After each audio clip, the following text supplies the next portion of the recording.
Friends, welcome to అన్ఫా kitchen fest. ఈరోజు అచ్చం క్యాటరింగ్ స్టైల్లో లాగే దొండకాయ ఫ్రై ఎలా చేయాలో చూసేద్దాం.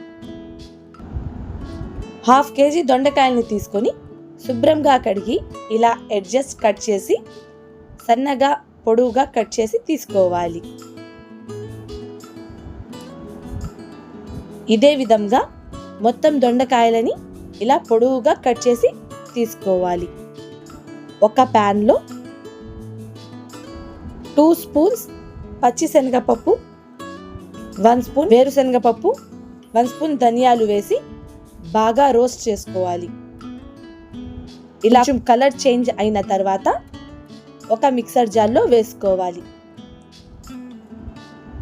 అందులో 1 స్పూన్ జీలకర్ర, 1 స్పూన్ ఎండు కొబ్బరి తురుము, మీరు ఎండు కొబ్బరిని అయినా తీసుకోవచ్చు ఈ ప్లేస్లో, 1/2 స్పూన్ ఉప్పు, 1 స్పూన్ కారం, 1/2 స్పూన్ పసుపు, 6 వెల్లుల్లి కూడా వేసి గ్రైండ్ చేసి పౌడర్ లాగా ప్రిపేర్ చేసుకోవాలి. ప్యాన్లో కొంచెం ఆయిల్ వేసి ఆయిల్ హీట్ అయిన తర్వాత 2 స్పూన్స్ పల్లీలు కూడా వేసి బాగా ఫ్రై చేసి పక్కన పెట్టుకోవాలి. ఇప్పుడు ముందుగానే కట్ చేసుకున్న దొండకాయల్ని కూడా వేసి బాగా కలుపుతూ గోల్డెన్ బ్రౌన్ కలర్ వచ్చేంత వరకు బాగా ఫ్రై చేసుకోవాలి. ఇలా దొండకాయలు కలర్ చేంజ్ అయిన తర్వాత అందులో 2 రెమ్మల కరివేపాకు కూడా వేసి ఒకసారి బాగా కలుపుకొని దొండకాయలని వేరే ప్లేట్లో తీసి పక్కన పెట్టుకోవాలి.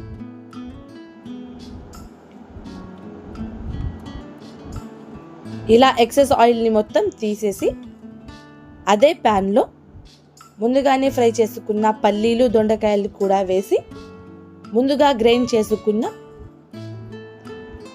పౌడర్ని కూడా వేయాలి. మంటని లో ఫ్లేమ్లో పెట్టుకొని ఈ పౌడర్ మొత్తం దొండకాయల్లో కలిసేలాగా బాగా కలుపుతూ ఫ్రై చేసుకోవాలి. అంతేనండి, ఎంతో ఈజీగా క్యాటరింగ్ స్టైల్లో లాగా దొండకాయ ఫ్రై ఇంట్లోనే ఎలా చేయాలో చూసారు కదా. ఈ వీడియో కనుక మీకు నచ్చినట్టయితే లైక్ చేసి మన ఛానల్ని సబ్స్క్రైబ్ చేసుకోండి.